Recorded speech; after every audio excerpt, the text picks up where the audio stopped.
Okay, hello, ladies and gentlemen. We are on podcast number 5.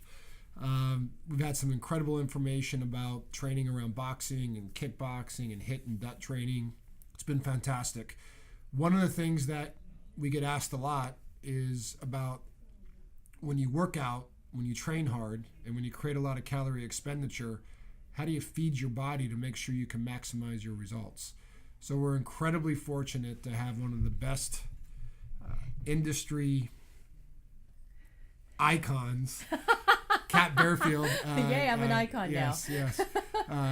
Kat is here today. Kat is an executive with .Fit Nutrition, but she has an incredible amount of experience in the space, and she's going to help walk us through why nutrition and supplementation is so important to maximizing results. But one quick question, Kat, is can you survive on fast food? Yes, you can survive on fast food, probably not very long or very well. But I see movies and documentaries all the time where people say, I'm just going to live on McDonald's for 10 years. Right. And they seem to look okay, but sometimes cosmetically what people look like is not actually what kind of health they're in. Exactly. Right? And so I'm glad you touched upon that because you've just sort of nailed the nutrition, fitness sort of, thought process. Like people are so misled with all the misinformation. Even documentaries have a lot of misinformation. And they lose the big picture, which is overall people aren't eating the right amount for their body, right? Overall, I just saw stats the other day. Did you see it about obesity just still continuing to climb? And they're eating very poorly. So they're not nourishing their bodies properly because of their food choices. And obviously, only eating fast food is an extreme. I think that's been tested with some of the documentaries out there, right? But here's the offset to that is that people are busy nowadays. They're going quick, and there's more fast food options than ever before around the world. And sometimes you're going from school to jobs to the gym to one thing after the other, and it's easy to go through a drive-through, and for $6.99 you get fries, a hamburger, and a drink. Yes. Do you think that's the problem? Is that how do you? And if that is the problem, how do you offset that? How do you put yourself in a position where you're not going to default to a fast food drive-through? Well, I think that one, to answer your question, yes, that's part of the problem. It's convenience. 2, of its lack of education. People don't understand what impact eating like that has. And 3 is they need a little bit more guidance.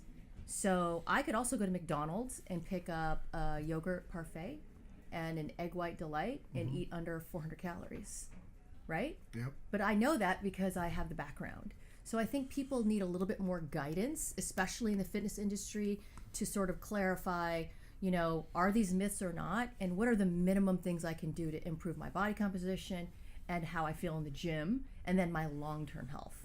So before, just so everybody's aware of your qualifications for this podcast, talk a little bit about your background and your experience. So I am a registered dietitian, which means that I have to go through curriculum in college, right? I actually have a master's in sports nutrition as well. So I have to go through a lot of training and then internship and then sit for exam. And then I have been in the fitness industry for 20 years, developing programs, products for fitness professionals to help their clients get to their goals. So you mentioned I'm with .Fit, I'm executive .Fit. One of our primary objectives is to provide fitness professionals with an evidence-based way, right, to give their clients a nutrition plan so that they can stay within their legal scope of practice, still guide members to help them change their body composition, and not have to do all the thinking for themselves, if you will.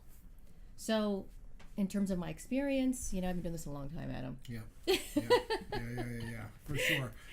So I think the question that comes to a lot of people's mind is there are so many options out there on supplements. And I think people get lost in the commercialization of I can gain 50 pounds of muscle in 2 weeks if I take this supplement. Do people really believe that? They do believe it. I just took my last pill yesterday. It's not working. But DotFit is obviously an incredible company, and there's also a lot of other good supplement companies out there. If you're a consumer, how do you tell the difference between a reputable supplement company and one that's not so credible? Okay, so let's start with the basics, right?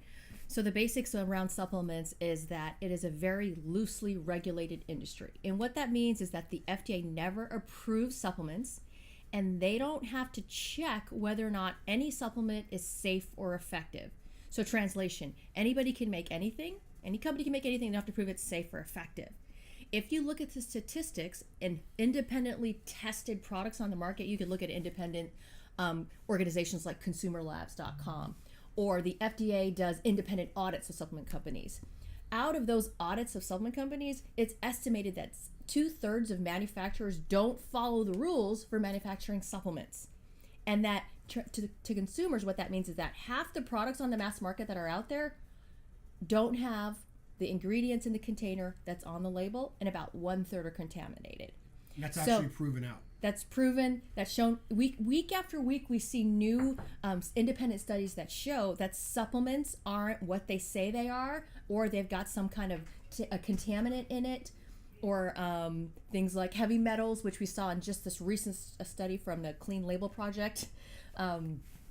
So consumers have to know that it's a buyer beware market. Now, if I'm a trainer in the fitness industry, knowing that you can get Viagra in a weight loss supplement, that's very common, or an unapproved laxative. What do you mean you get Viagra in a weight loss supplement? That's one of the contaminants that's found commonly in a supplement. Somebody that is putting together a weight loss supplement, they're just in the mood, or I think it might be more a cross-contamination thing, a lack of following good manufacturing practices. There's also banned substances like steroids found in protein powders. So if I'm a fitness professional in this industry, do I really want to put my client out there to buy mass market product when there's an alternative that's maybe independently tested and verified? Well, there's an argument out there that says that steroids in moderation is okay. What is your take? There's an argument, Adam. There's an argument out there. There's an argument that people that are in the heavy performance and train exceptionally hard, that if done correctly, testosterone therapy, boosters, etc., which don't work, by the way. But go ahead. But if done correctly, it's okay to take. How would you refute that? It takes one. There's obviously proven side effects of testosterone and anabolic steroid use. Secondly, if I'm a fitness professional and my client chooses to do that under my guidance, and then something happens to that client that's with their health, who's liable for that? The trainer. Or the company. And the company. Yeah. So the minute amount of gain or benefit you might get with some extreme strategy like that, I don't think is worth the risk. Yeah. In my opinion.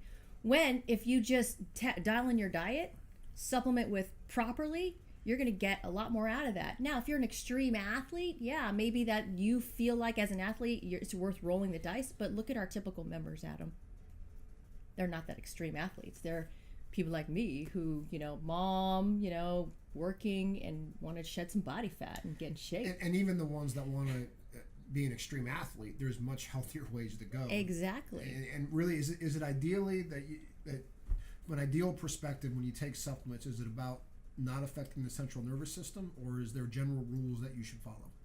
Okay, the general rules is that, certain supplements, the ones that have enough science behind it, can boost performance. So if you stick with the evidence-based supplements that are out there, proven out in the research. How do people find the evidence-based supplements? They got to get guidance. They have to get guidance. So if they're not familiar with the research, there are obviously DotFit provides some education to the trainers so that they can guide their clients. Now, most consumers aren't reading research journals.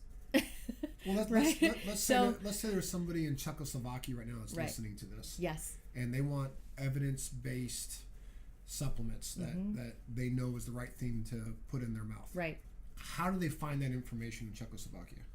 So they could look on PubMed online and just research, dietary supplements for sports performers or for muscle gain, or they could go online and read our practitioner dietary supplement reference guide, which is third party sort of referenced out and lists all the scientific studies.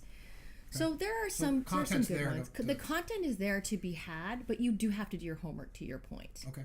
And most of the supplements that are out there on the market don't have like the good science to back them up. And really, so let's take a step back. So when you're trying to get in the best shape of your life, whether it's trying to lose weight or add muscle, get a six-pack, whatever it is, the real process that we're trying to solve for is how do you add lean muscle mass, right? And how do you intake energy to be able to support the growth of lean muscle mass? Right. And so when you start thinking about eating, yes. So let's say that I'm a new person that's starting to work out, and I want to do a high-level menu plan for myself to make sure that I can support the ability to lose weight. Can you walk through what a day would look like of type of foods I should be eating? Okay, so are we solving for that person, sort of the high level, like advanced, who wants to like, keep, or are we like solving for the I want to lose general? 20 pounds. General person, I want to lose 20 pounds. I want to feel better. So let's like look at it as a sort of a hierarchy. Okay. Like the first priority is you have to eat the right amount for your body. Like that's the number one priority. I mean, the physiology of the body, you're not going to shed body fat if you're not in a deficit. So you got to eat the right amount for your body. Second is, I would say, is you got to meet protein needs. Because protein is anabolic, and especially as you get older, your body becomes resistant to it. So that ranges around 0.7 to 1 gram per pound of your weight, right? And so you want to eat that amount and spread it across the day. So that might look like So if I'm 200 pounds overweight, I still want to use that rule of 1 gram 0.7 to 1, just depending on your body and body fat, etc. So you can go on the 0.7 range. And that would look like, let's say, 2 palm-sized portions of protein at every meal for a male, 1 for a female. Okay. That's what that would look like. Got it. Now, you have macros, right? And then you have micros, which are all the essential nutrients your body needs for every process in the body. Yeah. Short-term and long-term. And most people are deficient in certain micronutrients. So I would say So real quick, because it sounded like you just told me macaroni and cheese. So let's... It did? Yes, That's how you interpreted that? Yeah. Well, you know me. I'm just I do trying know to find out information. Yes. So define what a macro is, define what a micro is. Okay, so hopefully people know what a macro is listening, but just in case, macro, protein, carbs, fat, right? Micros are all the essential vitamins and minerals. There you have it. There's 30 plus or so essential vitamin and minerals. So from a high level, you got to eat the right amount, which means macros, protein, carbs, and fats for your body so that you put yourself in a deficit and you're shedding fat. Then eat the right amount of protein, 0.7 to 1 gram per pound. Here in the United States, we like to translate the kilo in the science to pounds. That's around 1.6 to 1.8 grams per kilograms for people in Europe. So you got protein to help keep your muscle mass and to help build muscle mass, which is shown to be possible during a deficit if you're resistance training. And then the rest is sort of up to the individual. Fill it up with, I say, colorful fruits and vegetables, and then some whole grains, good healthy carbohydrates that are minimally processed, especially around your workout, because not everybody needs a lot of carbohydrates. A lot of people are sedentary, and they could, do well with sort of lowering their carbohydrate intake. So that's high level. Now, then I would take you and go, okay, what are you eating? And let's break it down and figure out where are you missing certain micronutrients. Like if you're not eating enough seafood, are you willing to do that to get your omega-3s up, to protect your brain, your heart, etc.? If you're not getting enough leafy greens, then you're not getting enough magnesium in your body for ATP production or to help with DNA repair processes. You're getting cancer. fired up I know. You're getting fired up on DNA. So if... Average Joe wants to work out today. Yes. I got my 7-8 hours of sleep. I wake up. Yeah, right. More like 6. Let's just say it's average Joe. Okay, right? Let's just say they're reaching the ideal of 7.5 hours of sleep. So I'm going to work out this morning at 9 o'clock in the morning. What time should I eat my first meal? It totally depends on him. What did he eat the night before? That's the problem with nutrition is it's really hard. I don't want to go work out on a really empty Some stomach. people can work out on a fasted state and they feel fine, right? Is that optimal for your It's workout? not necessarily optimal. If you're going high intensity over an hour, you're probably going to bonk. But the average person, average Joe, you said, goes to the gym and they do 30 minutes to an hour of moderate intensity activity. They're not having to. Now, If it's 9 a.m., they don't like to eat in the morning, they need something that they can digest really quickly, I would go with this type of shake from the Arm Bar. You can get a protein dose in it to help with recovery, and you got a 2-for-1. You got some carbs for the energy, and you got some protein for the recovery. So I work out, have a great workout. I burn 500-600 calories. It feels good. Okay. Why is it so important to eat fairly soon after your workout? Well, I mean, it depends on the person once again, but it was thought that there's this sort of post-anabolic window, right around 30 minutes after. And the science sort of shows that window is not as tight as we once thought. It's more like an hour to 2 hours. But again, it depends on the goal and what they're doing throughout the rest of the day. I think big picture is eat regular meals throughout the day. So you don't have to stress out, eating 30 minutes after, unless you're like a high level bodybuilder, sort of in your in-season contest. But the average person, just eat something within an hour or two after your workout is the general advice. So looking across America, typically, what do you see the average person consuming too much of? Is it sodium? Processed foods. 100%. Which obviously has sodium, which is... Sodium, added sugars, right? Yeah. Refined carbohydrates. So stuff that people get too much of that have like literally zero nutrients. What's 1 or 2 things that people could cut out today and have a big change? Snack foods. Crackers, cookies, pastries, soda. You are killing me right now. I know, but okay, I didn't say cut out completely. Now, I've got this sort of, and it's not just me, but a lot of nutrition professionals, if you eat the right amount for your body, and you eat about 80 to 90%, healthy foods, what we call nutrient-dense foods, then yeah, you got about 10-15% of your diet that you can just eat what we call discretionary calories. Eat what you want. So yeah, Adam, what's your favorite food, Adam? I love... Cheesecake? No. Not cheesecake? Pepperoni pizza. Uh-huh. Thick crust, extra sauce, olives, pineapple on it as well. Someone's getting fired up about food, right? And let me tell you, there's nothing better than when you don't eat all day. You order a large pizza. You turn on the pay-per-view UFC fight, and you just take down that whole pizza. Is that your decompression time? Somebody told me a long time ago that pizza is one of the most nutritional foods that you can ever eat. It has all the food groups. It depends on how it's made. Now, it depends on how it's made. Yeah. Okay, so now, is that unhealthy? If you're doing that every day, 100% that is unhealthy because most likely you're going to be eating way too many calories for your body.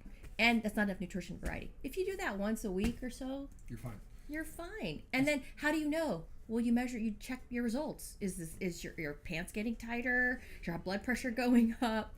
But again, big picture. If you're eating well 80-90% of the time, a pizza is not going to kill you.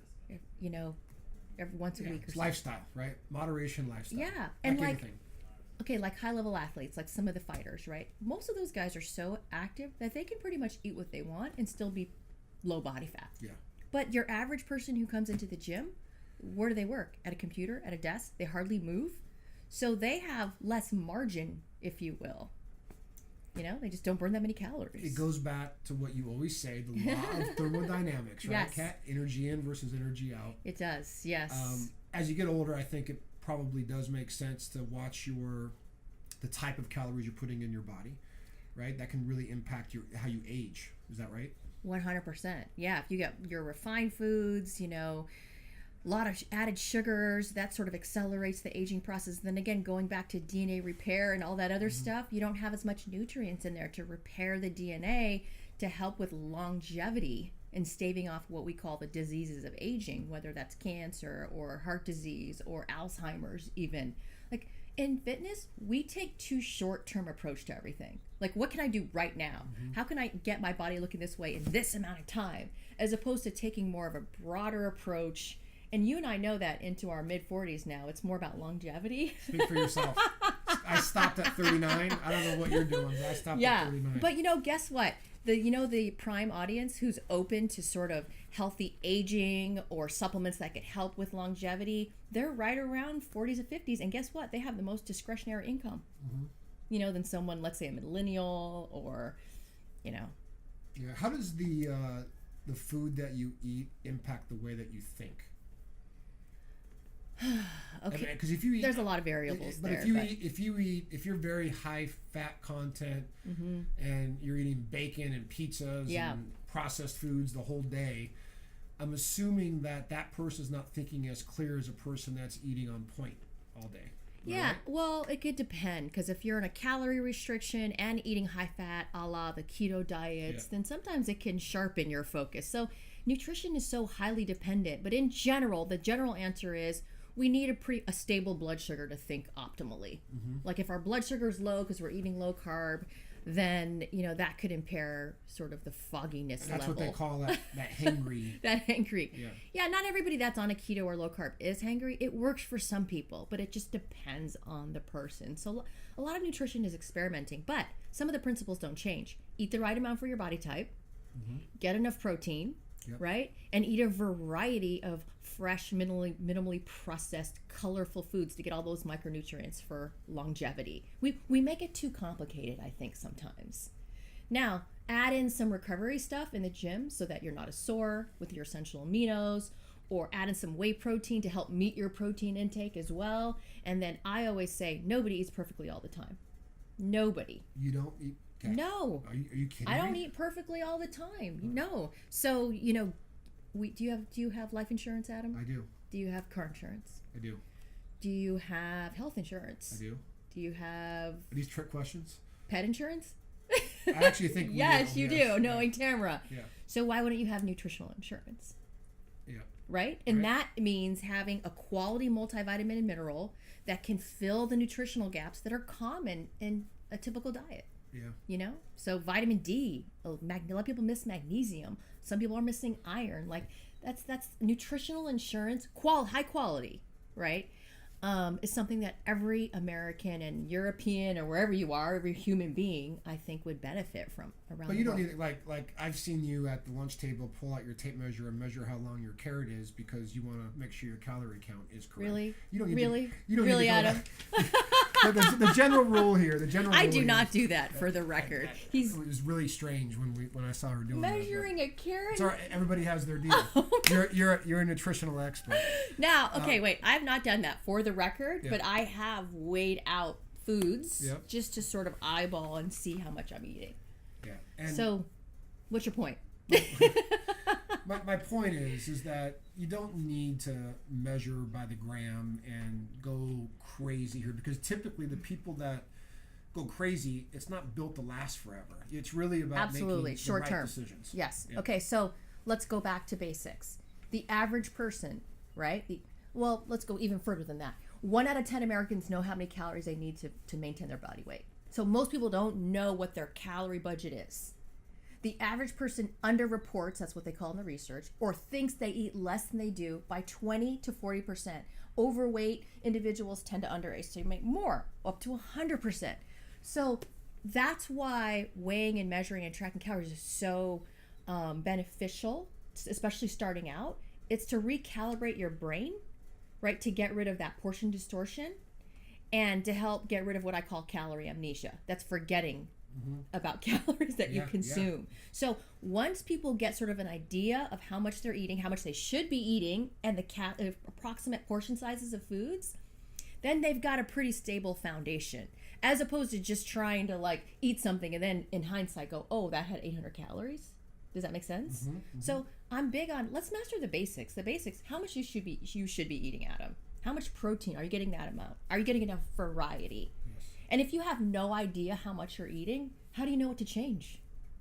How do you know if you won the game if you're not keeping score? Thank you. Yeah. Very well said. So I'm going to throw some questions at you here in a second, but before I do that, we understand supplements are really about filling nutritional gaps, and you can also create faster results if you do the right type of supplements. But what are 1 or 2 supplements nobody should be living without? So, like I said earlier, nutritional insurance, a good quality multivitamin and mineral with added vitamin D, because most people are deficient in vitamin D. So that's 1. Okay, I would say the next essential, if you're not getting it from food, are your omega-3s. If you're not getting enough, like 8 ounces of seafood, right? And then if you're not getting enough calcium-rich foods, I say eat more calcium-rich foods. If not, you can add a supplement. a supplement of calcium with magnesium. Now, Or you can eat sushi every meal, it sounds like. if you can afford it, yes. Okay. Good. Yeah, you can do that. I mean, Okay. food first, right? Yeah. Now, if you're not getting enough protein, then add a little protein, whether it's whey or plant protein or whatever. And then, depending on the person's goal, like if you're resistance training on a regular basis, then I would say add in your essential amino acids to decrease soreness. And a lot of people, especially starting out, should do that because nobody likes being sore except for crazy fitness people or bodybuilders. Yeah. Right? Right. That's right. So I would say add that. Okay. Here's some quick questions for you. Now, you're only allowed to answer these In 10 seconds? I'll give you up to 15 seconds. Okay. Okay. What is the best way to lose fat? Goes back to basics. Eat less than you're taking in. Make sure you're in a calorie deficit. That's the best way. Now, simple is not the same thing as easy, but go ahead. If I lift weights, will I get bigger muscles? Not necessarily. And for women don't get bulky. Like, it takes a lot for women to be bulky. So women should not be afraid to lift weights. It's going to help them stave off losing muscle tissue. It's going to help their metabolism stay up. How do I get a flat stomach? Maintain a calorie deficit over a long period of time. And there's no such thing as spot reducing unless you hire a plastic surgeon. Heaven forbid. Heaven forbid. Yes. What's better when I go work out at a gym? What's better to do, cardio first or weight training first? It depends. We're splitting hairs here, so do what you can until if you're eating low carb, then you might want to do your cardio first, just because the energy levels. Yeah. Right. Run it out. Yeah. Yeah. What is my target? How do I find out my target heart rate? What is it? It depends on your goal. So if you want to be sort of in a moderate intensity, it depends on your starting, fitness level. Depends on a lot of things. So I would say talk to a UFC gym coach, tell them what your goals are, have them take your resting heart rate, and then have them calculate for you based on your goals and your fitness level. I like that. Yeah. Simple, to the point. And you plug the UFC gym coach in there. Absolutely. I like that. Why do people's muscles get sore after they work out? Micro tears. So your resistance, the whole point of working out is to tear down muscle tissue so that you can have some type of adaptation, whether that's strength, right? Whether that's endurance, whether that's putting on lean body mass or muscle tissue. You want to intentionally break down your muscles if you want to keep growing in the gym. That's a good thing. So the more sore you are, the better off? Not necessarily, but a little bit of micro tears then lays the groundwork to proper nutrition to do the job of getting you bigger, stronger, faster. So yeah, you kind of want to push the envelope every time you train if your intention is to get bigger, stronger, faster. And for the average person, they don't want to be sore. So push them to their, push them a little bit, but then maybe supplement with some essential amino acids so that they're not sore. And then overall, be in a deficit so that you're losing fat and you're working the gym. You're beyond your 15 seconds. I'm sorry. We got it. We got it. Yeah. And then a lot of people have asked me, they work out hard, they train hard, and they, like, for example, they can't get rid of their flabby arms, their triceps. Mm-hmm. Is it possible to spot reduce? No. Then what would you recommend to a member that's working out hard but that they just can't get rid of? I would say dial in your diet and be more consistent and persistent.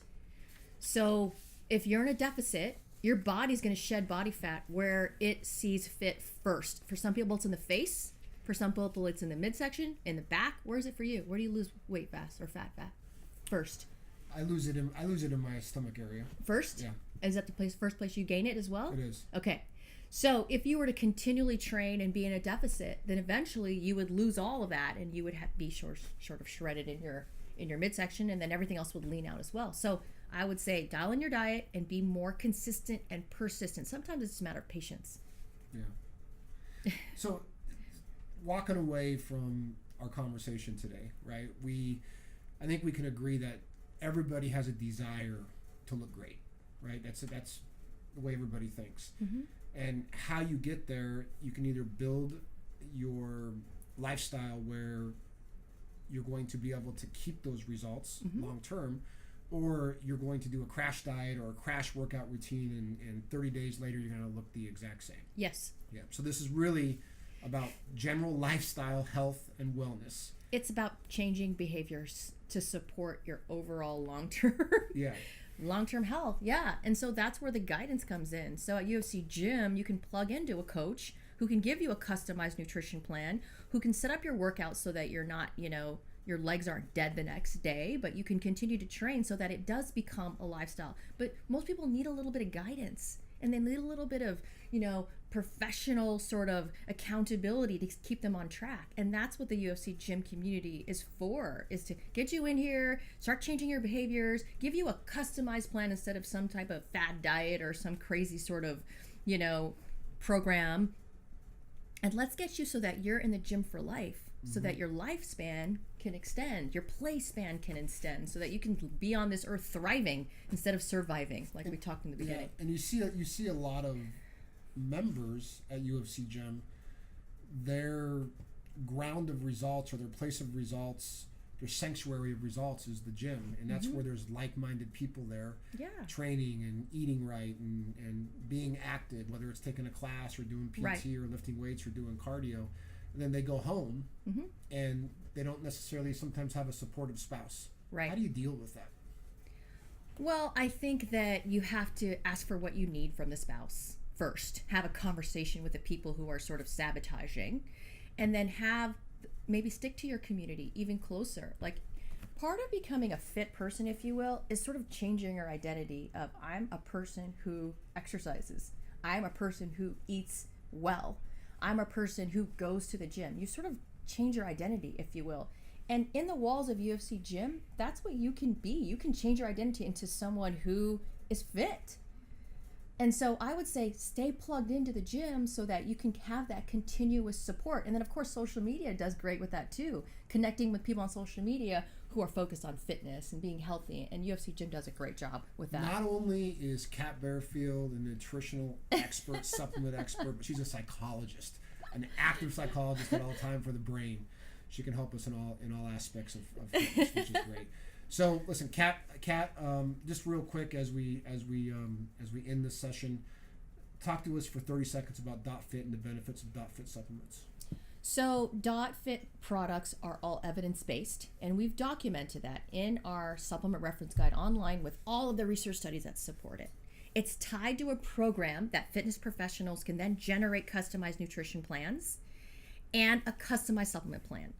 And then finally, all the products are third-party tested with a whole line of NSF certified for sport products. So no Viagra in these DotFit supplements? No Viagra, okay. No any of that in these supplements. So that what you're taking, that's what's on the label, is actually in the bottle, and that's going to benefit you. So, I mean, when you look at fitness, it takes a holistic approach, right? It takes the basics around eating the right amount, getting the right supplements to fill the gaps and make, working out a little bit easier, getting results a little bit faster, and then plugging into community to get support. It's not just one thing. It's the whole thing that makes people successful, and community might be the biggest part of it. And I'll just plug DotFit as well, because the club that I work out at, my coach is integrated with DotFit, and what I really liked about it is you go in there and you do your own menu plan, and when you have accountability about the type of food that you like, it's so easy to log it. You just put exactly. I mean, you could go have a Big Mac at McDonald's and you can find it in there. You're not going to be now that the software's not going to be happy with you, right? It's gonna. No, there's no judgments. Yeah. But just feedback. Yeah, but what's nice is you literally, if you log it for just a week, it can actually be pretty alarming. Right. On how many calories you're actually taking in, and if you just cut out one or two things a day, literally you can lose a pound a week that you wouldn't have normally lost. Right. And so my trainer has been able to take the menu plan. Who's your trainer? Paul, over at Corona. Love Paul. Yeah, no, he's great. So he's able to take the menu plan, and he's able to manipulate it. Yeah, but then he creates the workout, right, and puts the workout inside the system as well. And then really what then DotFit software does is it says, hey, here's the exact supplements I should be taking. Exactly. And they provide a supplement recommendation. So it really solves for all of my questions around my workout and my lifestyle. Now, and get this, what about peace of mind for owners in terms of liability, right? Trainers staying within their scope of practice for nutrition, as well as supplements, and not putting their members or the business at risk. So to take it a step further, right? Nutritional expert, psychologist, and attorney. We have Kat solves everything. So, Kat, thank you for taking the time to come out and talk to the UFC Gym world. out there. So far we've had some UFC fighters, and now we got the incredible Kat Barefield breaking it down for us. Appreciate it. On .fit. So until next time, talk to you soon. Bye.